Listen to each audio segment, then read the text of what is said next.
Assalamualaikum warahmatullahi wabarakatuh. Halo sahabat Afi, gimana kabarnya hari ini?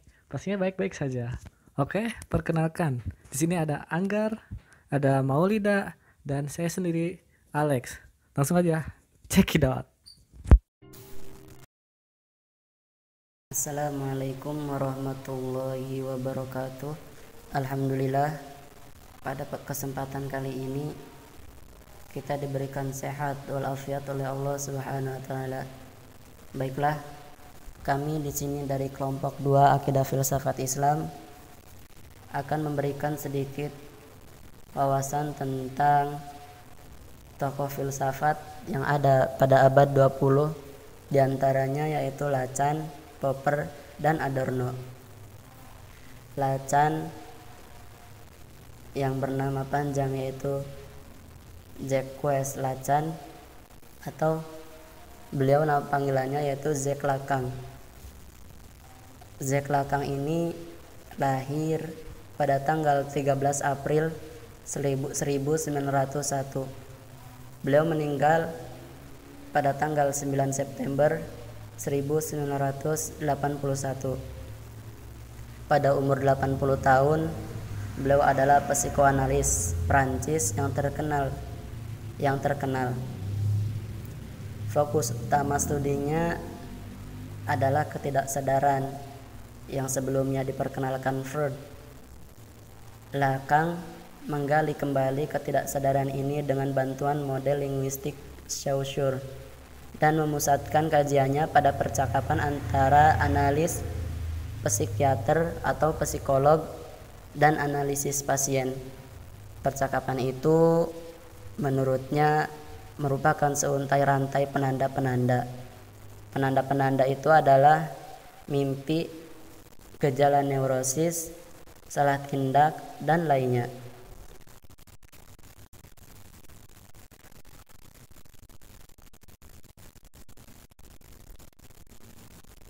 Pada tahun 1934, Lacan menjadi anggota dari La Société Psychanalytique de Paris atau SPP dan memulai analisis selamat pecah perang.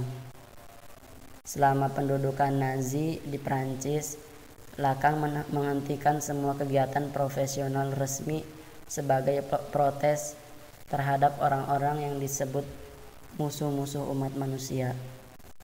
Setelah perang, ia bergabung dengan SPP, dan setelah perang selesai, ia bangkit menjadi seorang tokoh terkenal dan kontroversial di masyarakat psikoanalitis internasional, hingga akhirnya dilarang pada tahun 1962 dari Asosiasi Internasional untuk Psikoanalitik pandangan ortodoksnya pada panggilan dan praktik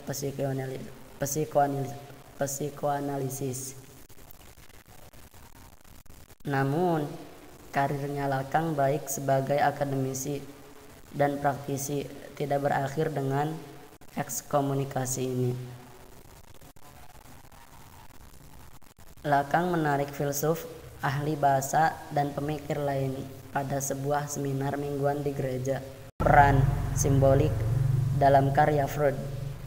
Dia merasa bahwa Freud telah memahami bahwa psikologi manusia didasarkan pada bahasa, tetapi akan diperlukan kosakata dan konsep struktualis Saussure bahasa sebagai sistem perbedaan untuk mengartikulasikan hubungan antara psikoanalisis dan bahasa.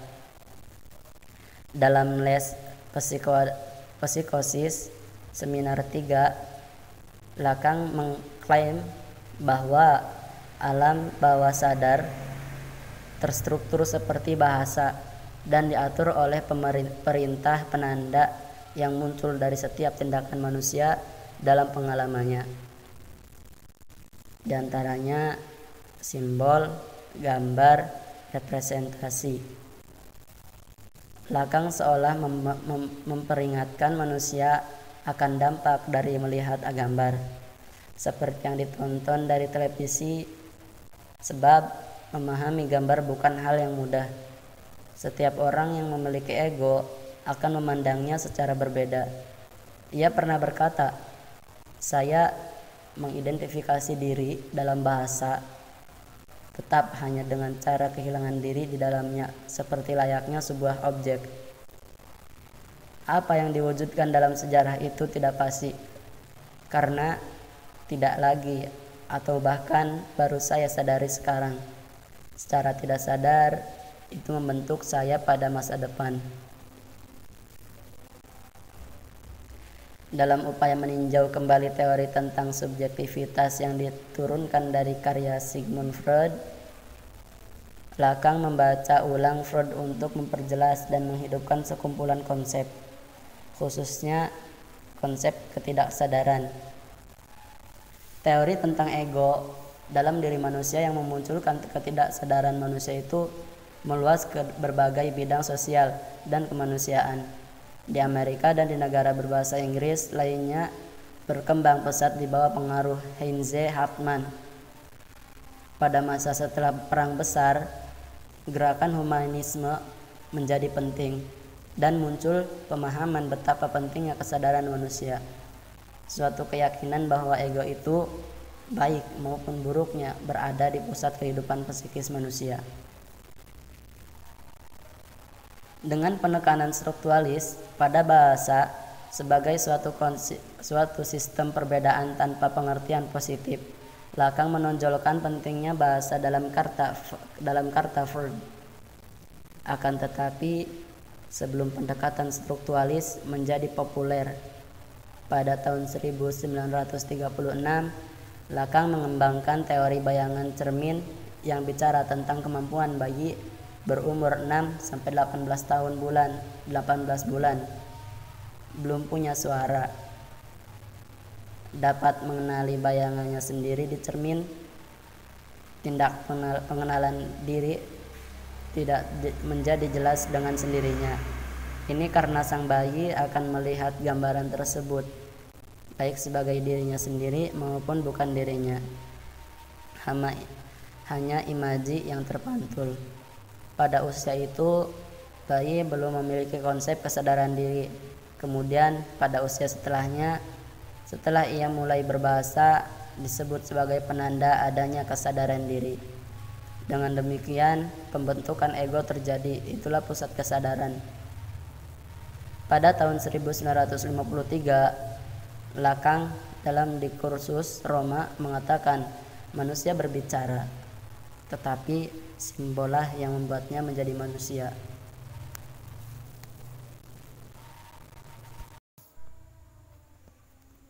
Baiklah, tokoh filsafat yang kedua yaitu Karl Popper. Beliau lahir di Vienna, Austria, tanggal 28 Juli 1902. Beliau meninggal di London, Inggris, 17 September 1994 pada umur 92 tahun, merupakan seorang filsuf dan profesor asal Vienna dan Inggris. Dia juga disebut sebagai filsuf terbesar abad 20 di bidang filsafat ilmu. Popper dikenal dengan gagasan falsifikasi sebagai lawan dari verifikasionisme dan induktivisme klasik dalam metode ilmiah. Falsifikasionime ini mengatakan bahwa suatu teori ilmiah tidakkah terbukti keilmiahannya hanya dengan pembuktian saja, tapi harus diusahakan mencari kesalahan dari teori tersebut sampai kemudian teori tersebut bisa difalsifikasikan. Apabila teori tersebut tidak berhasil difalsifikasi, maka teori tersebut teruji keilmiahannya. Popper juga dikenal sebagai penentang besar aspek justifikasionisme dalam bidang studi ilmiah yang dilakukan para induktivis. Ia memahami bahwa keseluruhan studi ilmiah tidak semestinya dicapai dengan justifikasi, melainkan rasionalisme kritis. Dalam ranah politik, Popper dikenal sebagai salah satu filsuf yang kuat mempertahankan demokrasi liberal dan prinsip-prinsip kritisme sosial yang akan membantu terbentuknya masyarakat terbuka. Ide-ide politiknya mempengaruhi hampir seluruh ideologi politik demokrasi dan mencoba merekonsolisiasikan seperti sosialisme atau sosial demokrasi, liberalisme atau liberalisme klasik, dan konservatisme.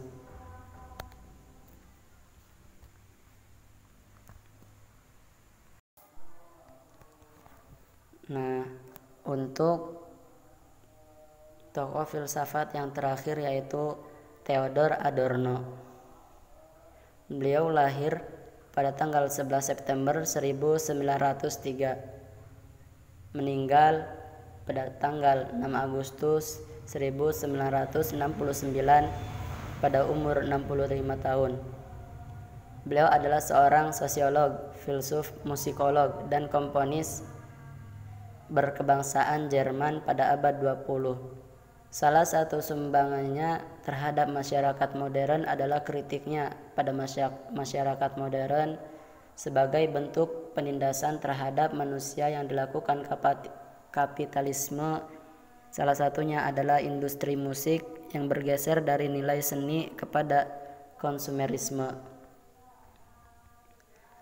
Pusat intelektual Adorno adalah bidang musik, sebagaimana ia mewariskan tradisi Yahudi dari ayahnya. Pada perkembangan nasional sosialis di Jerman memaksanya hijrah ke Amerika.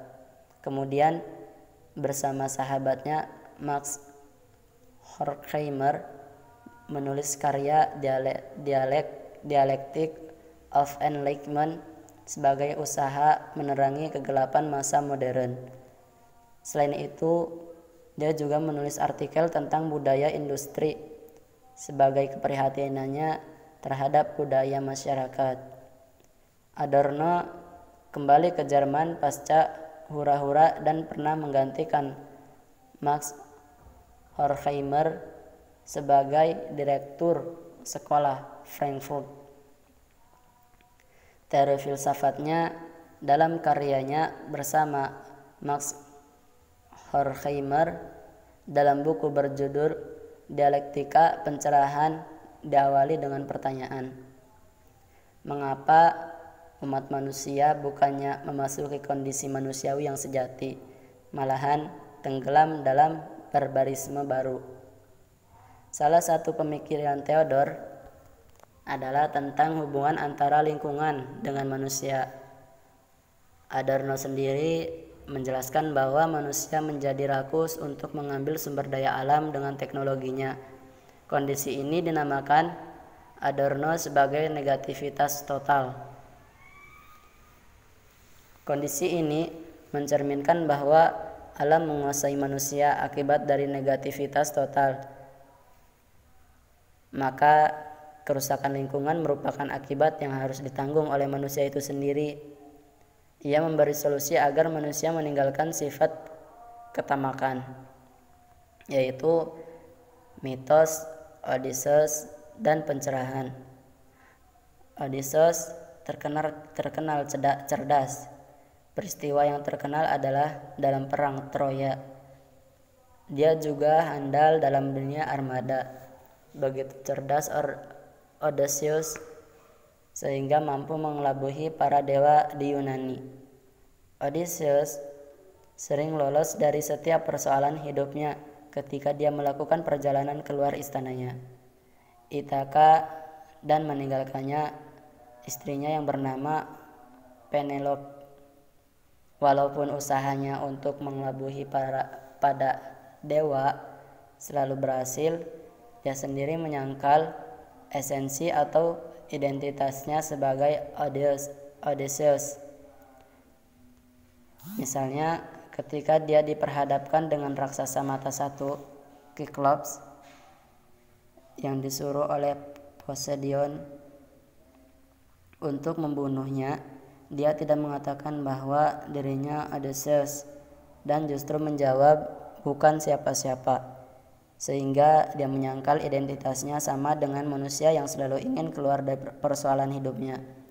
Pada zaman modern justru terjebak dalam hilangnya segi manusiawinya. Hal ini karena hakikat manusianya terjebak dalam kebutuhan-kebutuhan materi, hiburan, dan kenyamanan, dan sebagainya. Mungkin itu tokoh-tokoh filsafat yang saya utarakan.